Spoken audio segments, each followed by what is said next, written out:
Alors on y va, les amis, avant de commencer le Sha'arei Teshuvah, on voudrait donc ramener, c'est la Iloula du Ben Ishraï, Sruto Tegen Alenu, et c'est très bon de parler du Tzaddik, le jour de sa Iloula, parce que ça amène beaucoup de soutes pour l'âme Israël, et on s'imprègne de son livre.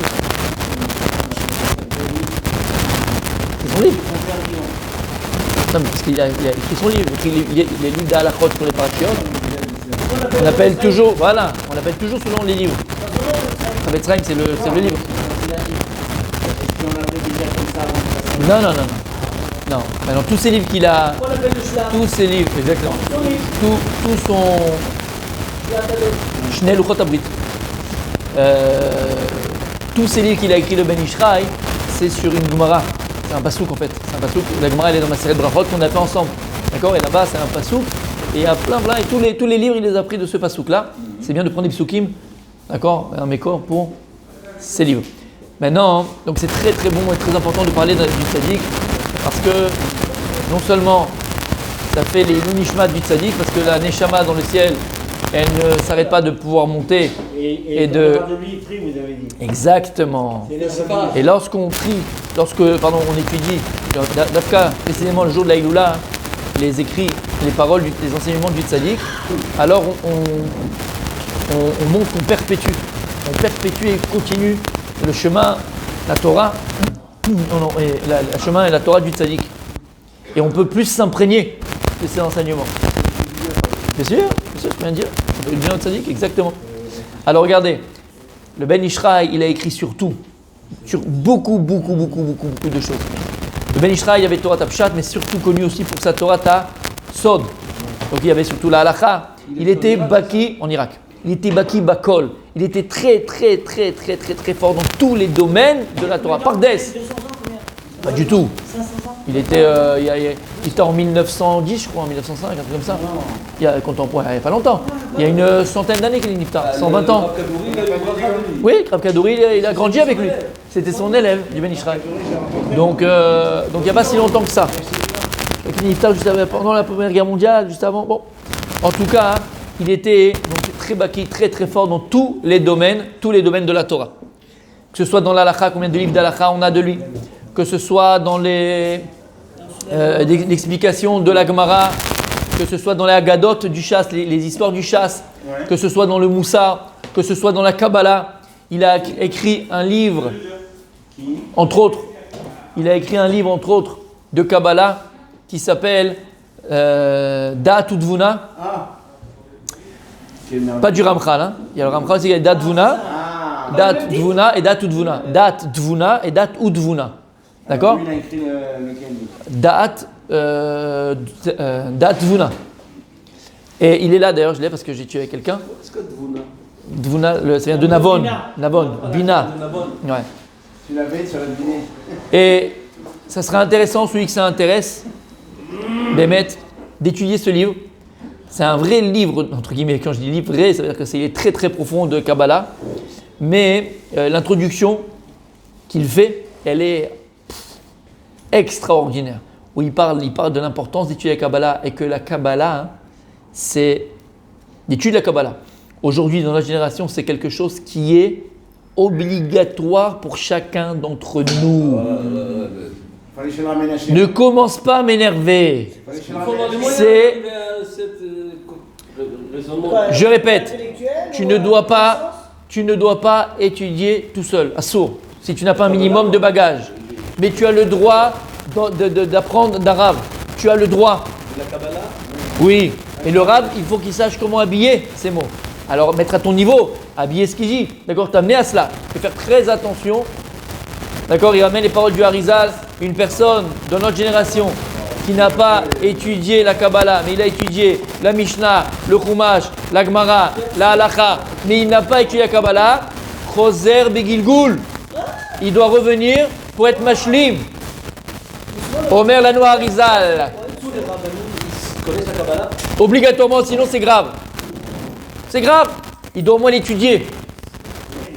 Oui, écoute ce que je te dis. C'est le Harizal qui nous dit ça et le Ben Ishraï le ramène dans son livre extraordinaire. Celui qui a envie d'étudier un petit peu. Ça c'est de la Torah, ça c'est du ça. Voilà. Mais non, la Torah, je sais, la Torah, moi je sais l'étudier seul. Ouais. Jamais seul. Voilà, bien sûr, mais il m'a raté. Mais pas seul. Attention. Mais le Kabbalah, je sais même pas qu'est-ce que c'est. On l'a fait 1000 fois, on a parlé beaucoup de ces notions. T'es pas été à des cours de moi quand je vais pas de Yud Kevavke, les Sphirot, les choses. Ça fait partie. Mais à notre niveau à nous. Ce que je vous enseigne, Vadaï, que c'est à mon niveau à moi, mon tout petit niveau à moi. Et c'est encore, c'est infini. Mais il faut un petit peu toucher à cela.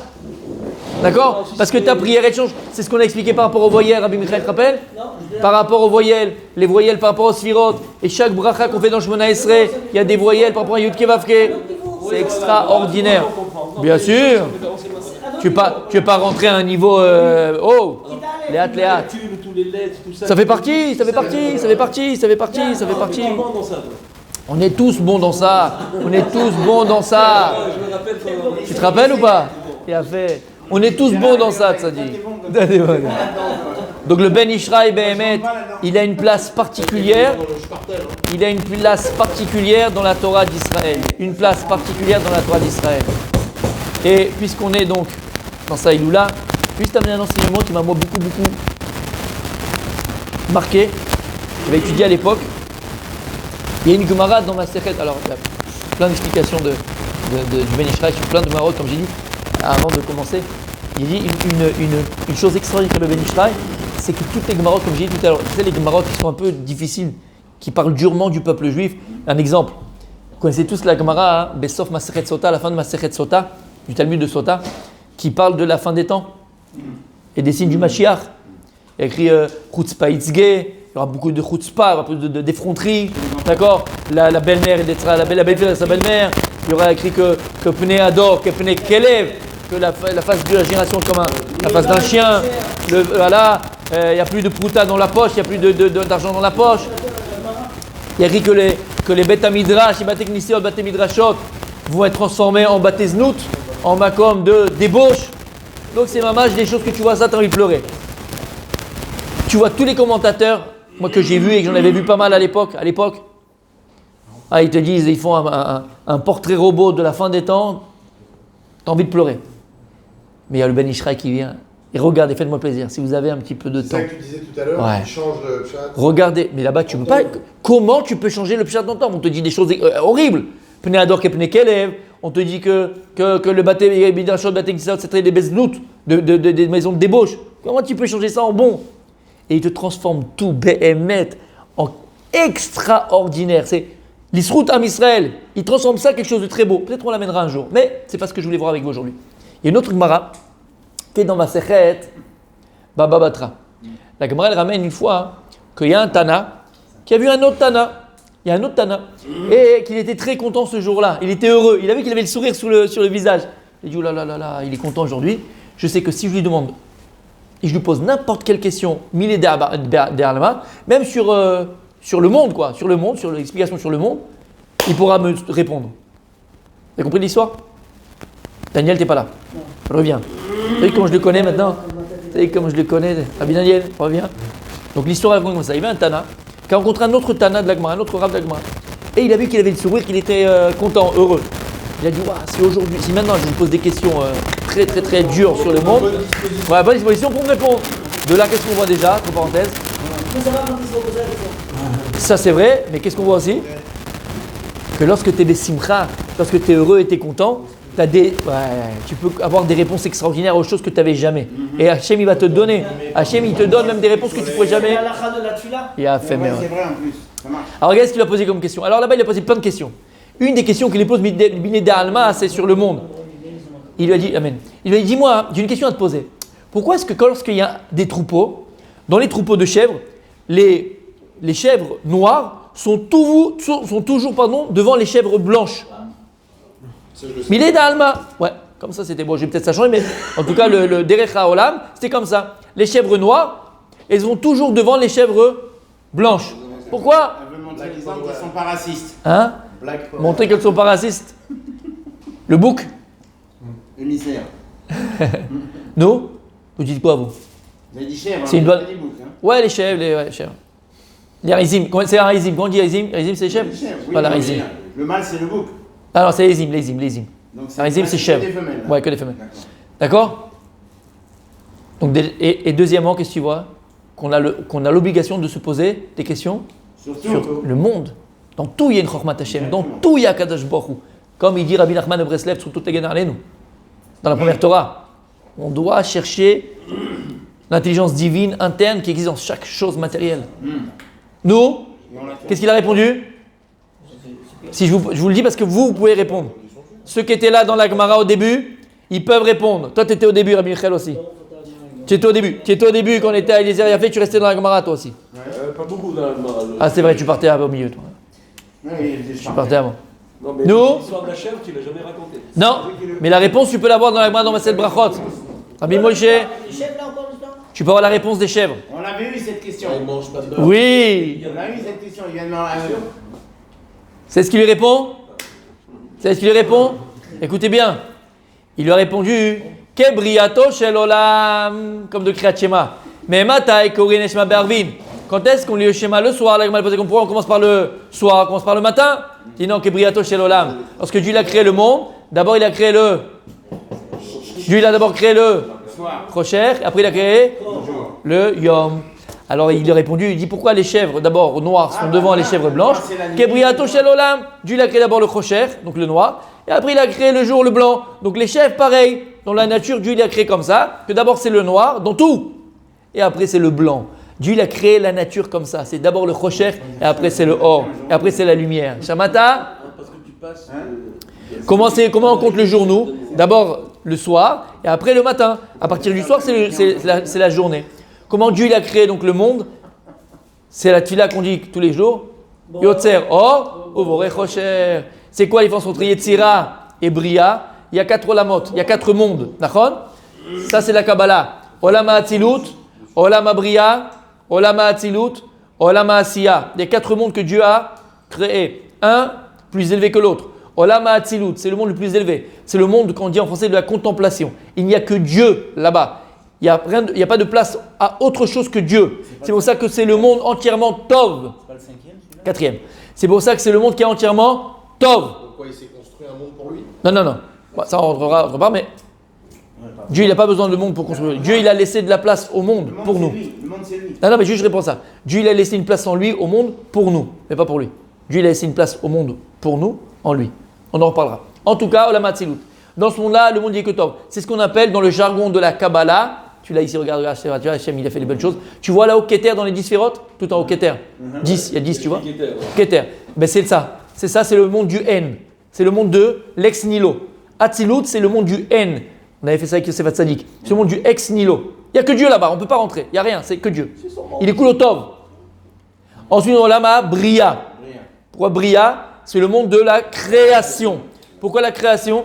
Parce que avant la création du monde, on avait dit ça, attention, Shla Kadosh, Hashem Echad Ushmo, Echad. Dieu, il est un, donc il est unique. Donc en vérité, tout est contenu dans Dieu. D'accord? Tout était Dieu. Il n'y avait pas quelque chose qui était séparé de lui. Mais à partir du moment où Kadosh Baruch Hu va décider et avoir la volonté de créer un monde, il va donc séparer les choses de lui, automatiquement.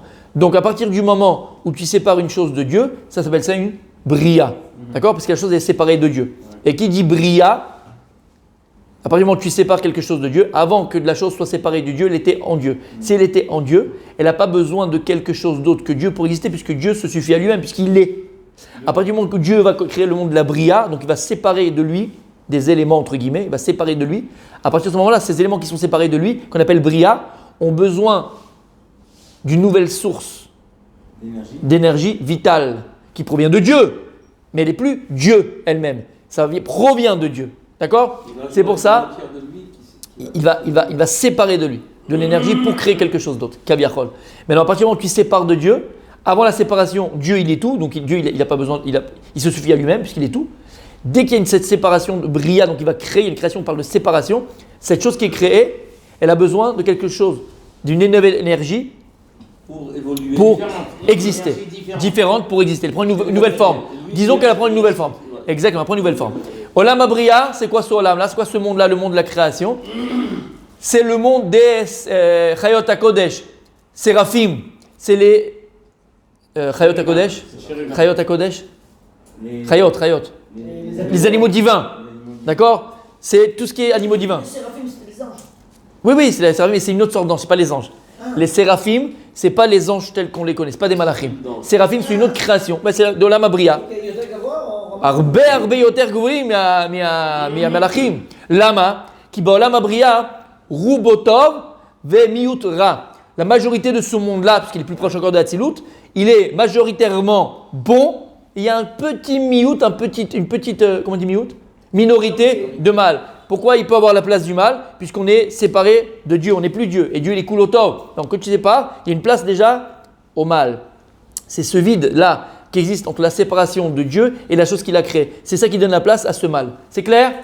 Ensuite, on a un olam, un monde en dessous, ce olam abria de la création, qui s'appelle olam hayetzira. C'est quoi le olam hayetzira? Ce monde de la fabrication. Le olam hayetzira, qui dit fabriquer, c'est que j'ai déjà les matières premières. Matière première, elle vient de quoi? De bria. Donc maintenant, j'ai yetzira. C'est quoi le olam hayetzira? C'est le olam des malachim, le monde des anges. Le monde des anges. C'est pour ça qu'on dit des anges. Yetzer atov, yetzer ara, yetzira, yetzer. C'est pour ça que c'est le monde des anges. Yetzer atov, le bon penchant, yetzer ara, le mauvais penchant. Dans le monde de la yetzira, Rabbi Michael, c'est moitié-moitié. Moitié tov, moitié ra, 50-50. Et le monde le plus bas qui est l'olam asiya, c'est le monde donc de la matière qui s'appelle notre monde entre guillemets à nous. Olam asiya. Dans ce monde-là, c'est le monde des humains, c'est le monde de la matière. Alma de Shikha. C'est Rubora, ben Miutov. Rubora, donc la majorité elle est mauvaise, elle est molle. Voilà. Et la minorité elle est Tov. C'est clair? Pourquoi j'ai dit ça, les amis? On était partis d'où? Quand on fabrique des oui. choses en matière, on dit c'est négatif. Alors attends, voilà. Alors écoutez bien. Qu'est-ce qu'on dit dans la tefila tous les matins? Yotzer or ou boré chosher. Yotzer or ou boré chosher. On dit donc il est Yotzer or. Dieu il a créé, il a fabriqué la lumière et il est boré chosher et il a créé l'obscurité. T'as compris maintenant? C'est deux olamot. L'obscurité elle vient avant la lumière. Yotzer or. Dieu il a fabriqué la lumière. Ou boré chosher et il a créé l'obscurité. Donc le olam abria, c'est l'olam qui vient après la Hatzilut. C'est clair? Et dans ce olam-là, Dieu il a créé le chosher. Et après il y a Yetzira, Dieu il a créé la fabrication, la lumière. Pourquoi? Parce qu'en vérité, la lumière elle a été créée à partir de l'obscurité. En vérité, l'obscurité n'est pas obscure. L'obscurité contient en lui la lumière. Et Dieu il a retiré la lumière de l'obscurité. Shamata, ce que ça veut dire? C'est ça qu'on dit Yotzer or ou boré chosher. Dieu a créé l'obscurité et dans l'obscurité il y avait la lumière. Lorsque Dieu veut fabriquer la lumière, il retire la lumière de l'obscurité. Shamata, c'est pour ça. C'est pour ça. Écoutez bien, je termine. C'est pour ça que Kebriato Shel Olam. Qu'est-ce que c'est à t'apprendre, Rabbi, dans la vie? C'est qu'il ne peut jamais avoir de lumière sans au préalable d'obscurité.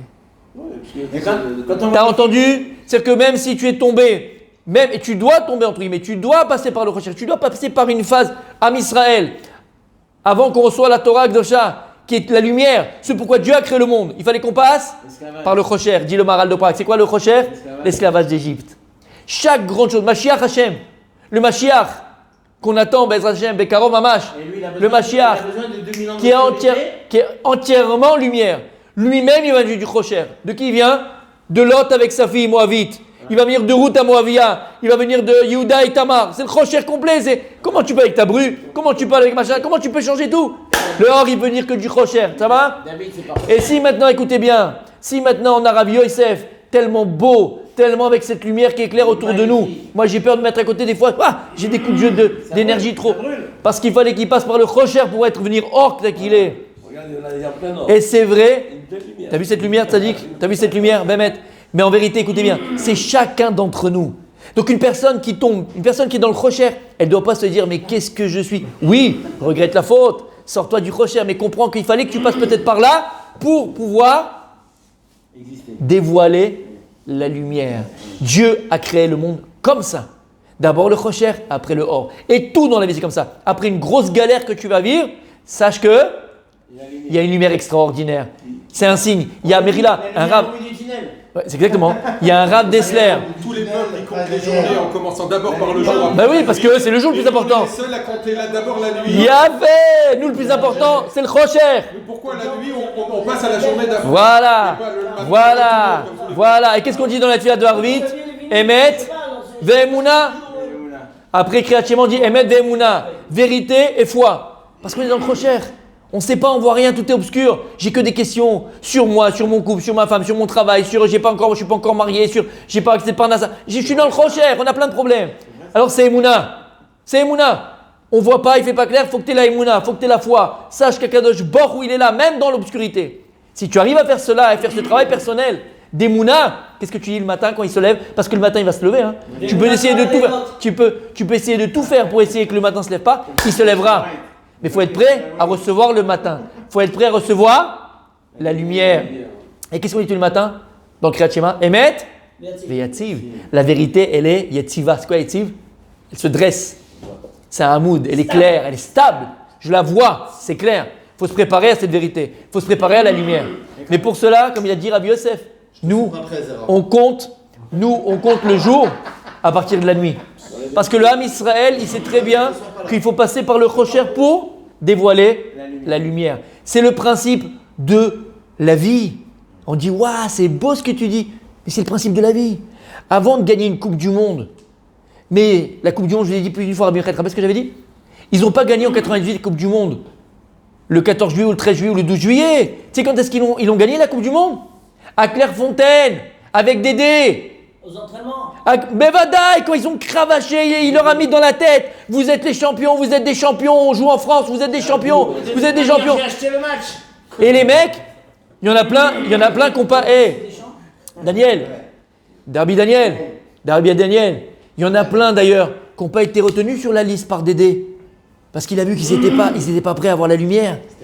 Ils n'étaient pas. Non, ils n'ont pas accepté. Ils n'ont pas. Écoute bien, ils n'ont pas. Rabbi Cédric, ils n'ont pas accepté le Chocher. Alors c'était dur, les mecs, ils avaient mal aux muscles, ils avaient mal machin, ils transpiraient, c'était dur. Mais parce que derrière, qu'est-ce qui va se cacher après ça, fils? Qu'est-ce qui va se cacher après ça? La Coupe du Monde. On a tous une Coupe du Monde à jouer, ça dit. On a tous une Coupe du Monde à gagner. Ta propre Coupe du Monde. Tu vas être champion du monde à la maison, dans ton boulot, à la synagogue, avec les autres, dans tes midotes. Alors faut cravacher. Qu'est-ce qu'on avait dit? Faut combattre. C'est un combat, faut combattre, faut se donner. Il y a du Chocher, c'est dur. C'est dur. Mais il y a la lumière derrière, quand je vous le promets. Il y a un enseignement du Rav Dessler sur le tome 2, bête du Rav Dessler, sur Hanouka, que je fais depuis 20 ans. 20 ans, je le répète. Non, mais c'est pas ça, c'est pas que c'est beau, c'est pas, je vais pas te donner l'adjectif, je vais l'abîmer, si je donne l'adjectif, je vais l'abîmer. C'est pas ça, c'est qu'à chaque fois que je l'enseigne, mais je l'ai enseigné bémet, sans rigoler. Depuis, allez, pas 20 ans, c'est pas vrai, pas 20 ans. C'est pas vrai, mais ouais, 15 ans, d'accord? Peut-être 15 fois 10, allez, ça fait 150 fois que je l'ai répété, 150, sans mentir. Pas du tout. À chaque fois, c'est un chidouche, c'est un renouveau. C'est un renouveau, ça. Et il parle que de ça. On va le faire, Bezrat Hashem. On va le faire, Bezrat Hashem. C'est extraordinaire, c'est magnifique. Mais il faut commencer ici. Alors maintenant, quel rapport, les amis, avec les brebis? Les chèvres, là, les chèvres. Donc il doit expliquer pourquoi les chèvres noires sont les chèvres blancs. Kebriato shel olam. Tout ce que tu as mis, tistakel bekol davar vedavar. Tistakel, afilou begashmiut. On parle dans le matériel. Donc tout ce que tu vas voir dans ta vie, il faut obligatoirement d'abord qu'il y ait le Chocher avant le Or. Tout. Même dans les chèvres, comment elles se comportent dans le troupeau, d'abord c'est les noirs et après c'est les blanches. Dieu a créé un monde comme cela. Or après le Chocher. Il y a eu le Or après le Chocher. La lumière après le Chocher. Shamata, Yotzer Or ou Bouré Chocher. Le Or il est fabriqué à partir du Chocher. Maintenant écoutez bien, sur ça le Ben Ishraï, il vient et il dit quelque chose d'extraordinaire. Écoutez bien, Rabbi Yosef, je porte la moitié de son nom. Tu t'appelles Rabbi Yosef Chaim, toi tu es juste Yosef, mais tu as une telle vie en toi qu'on peut dire Chaim. Ça va te plaire, je sais que ça va lui plaire. Il dit au Ben Ishraï, qu'est-ce qu'on apprend? Il dit qu'est-ce qu'on apprend de cette Gemara? Qu'est-ce qu'on apprend de cela? Qu'est-ce qu'on apprend comme Moussa? À part ce qu'on vient de dire maintenant, c'est pas lui qui dit ça, c'est moi qui rajoute. Il dit qu'est-ce qu'on apprend de lui? Tout ce que j'ai dit, c'est pas le Ben Israël, d'accord? Alors je vais vous dire ce qu'il dit le Ben Israël, et le Moussa. Pour comprendre ça, il mène une parabole, il mène une histoire. Il dit, un jour, il y avait un type, sadique. Toute la journée, il était au collège, étudiait, il dit, matin au soir. Et un jour, quand il rentre chez lui, il attend le bus, il rencontre une bande de jeunes, comme ça, une bande de jeunes qui parlaient tout ça. Et il se dit, allez, qu'est-ce qu'on fait demain soir, tatati, tatata, ouais, on va aller faire, on tac, papa. Et les gars, ils étaient là, ils faisaient plein de choses et tout. Si, c'est pas possible. Pourquoi ils sont pas dans la Torah, dans le machin et tout. Je vais voir qu'est-ce qu'ils font toute la journée, ces jeunes là qui sont un peu perdus là. Demain, je vais les suivre toute la journée, je vais les suivre. Il rentre chez lui, il dort, le matin, il se réveille et tout. Et il a décidé de la journée de les suivre, parce qu'ils vont faire toute la journée. Et il les suit. Le matin, piscine. Ils sont là, tac, ils bouées, ils jouent au water polo, machin. Ils font les toboggans, clac, bière, truc, machin. Ils regardent de loin, ils regardent, qu'est-ce qu'ils font, quoi. C'est quoi Matam chez la Chaim, c'est quoi le goût de la vie qu'ils ont. Et ils sont là, et truc, et ils jouent, et ils se jettent dans l'eau. Et... 1h l'après-midi, ils vont, ils mangent, ils trucs, ils machin. Maintenant, ils ont pendant 4 heures de piscine, ils ont fait ça, machin. Après, ils vont faire un bowling. Direct après bowling. Tac, boum, tac, bowling. Pendant 2 heures de temps, j'ai gagné, j'ai machin. C'est lourd le bowling, c'est dur quoi. Machin et tout. Il est déjà essoufflé, il est fatigué, il est 1h l'après-midi, il est fatigué, il veut manger et tout. Le gars, il regarde. Fils ça à 4 heures le bowling, 4 heures l'après-midi, ils vont au karting. Tac, baf, ils s'arrêtent pas, machin. Et ils disent allez à ce soir, 8h, on truc, on machin. Il va les suivre, 8h, qu'est-ce qu'ils vont faire? Ils vont à 8h, au pub d'abord. Avant que ce soit une boîte de nuit, c'est d'abord un pub. T'as jamais été, hein, toi? Ouais, bon, mais 8h, eux, ils étaient un petit peu machin, quand s'habiller, 8h. 8h, ils vont au pub. Et ils regardent, ils sont là et tout. 11h, 11h30. 11h, 11h30. Toutes les lumières. Non, tamisé. Le décor change. Trac, la scène se monte. Et là, mon pote, ça y est, les danseuses sur le truc, les machins, les trucs. Soirée mousse, Mickey mousse, paf, boum, tac. Grosse soirée, ils se déchaînent toute la nuit. Et ça boit, et ça truc, et ça danse, et ça. Et lui, là, il regarde comme ça, tout là. Jusqu'à 6h du matin. 6h du matin. Ils vont pas arrêter, les mecs. Toute journée comme ça. Il est mort. Il est pas fatigué, il est mort, lui. Il rentre chez lui. Bon, il dort, il est fatigué, c'est normal qu'il est fatigué et tout. Et tout d'un coup, sa femme, elle est réveillée par les pleurs de son mari. Elle est réveillée par les pleurs du mari. Il pleure.